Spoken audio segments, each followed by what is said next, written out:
Coucou mes vies, j'espère que vous allez bien. Moi j'ai toujours une angine. On se retrouve aujourd'hui pour le jour 20 de notre lecture de la Bible en entier au programme Job 9. Vous allez me voir tenter de faire une recette de tacos et lamentablement échouer. Parce que pour fermer les tacos, j'ai mis de l'huile dans la poêle. Du coup, le tacos il s'est gorgé d'huile et ça s'est déchiré. Enfin, j'ai raté.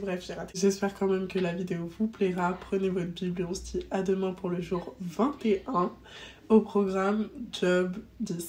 Soyez bénis. Je rappelle à Dieu. Alléluia. Intervention numéro 3 de Job. Job prit la parole et dit : « C'est vrai, je sais bien que telle est la situation. Comment l'homme pourrait-il être juste devant Dieu ? Si l'homme voulait contester avec Dieu, il ne pourrait même pas lui donner une seule réponse sur 1000. C'est à lui qu'appartiennent la sagesse et la toute-puissance. Qui lui a déjà résisté sans subir de dommages ? C'est lui qui déplace les montagnes à l'improviste, qui les bouleverse dans sa colère. Il fait trembler la terre sur elle-même, et ses piliers sont ébranlés.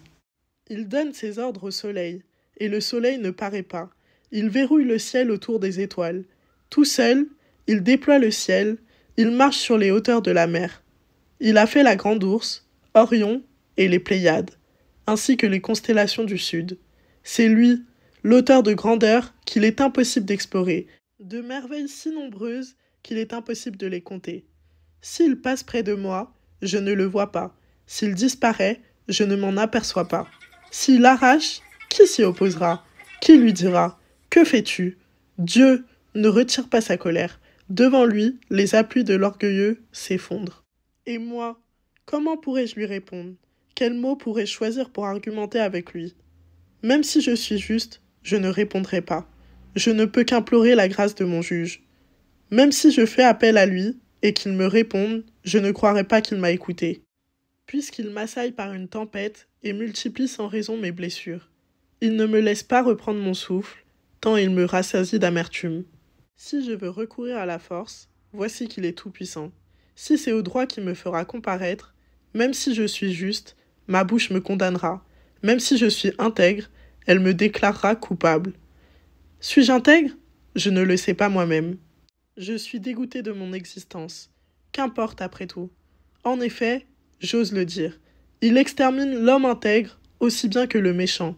Si un fléau donne subitement la mort, il se moque de la détresse des innocents. La terre est livrée entre les mains du méchant. Il aveugle ses juges. Si ce n'est pas lui, qui est-ce donc ? Plus rapide qu'un coureur, mes jours prennent la fuite sans avoir vu le bonheur.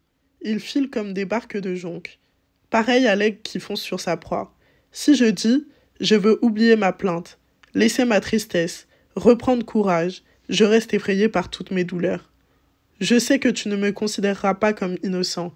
C'est moi qui serai jugé coupable. Pourquoi me fatiguer inutilement ? Si je me lavais dans la neige, si je purifiais mes mains avec du savon, tu me plongerais dans la boue et mes habits m'auraient en horreur. Dieu n'est pas un homme comme moi, pour que je lui réponde, pour que nous allions ensemble en justice. Il n'y a pas entre nous de médiateur qui pose sa main sur nous deux, qu'il retire son bâton de dessus moi, que ses terreurs ne me tourmentent plus. Alors je parlerai sans avoir peur de lui. Mais ce n'est pas le cas, et je reste seul avec moi-même.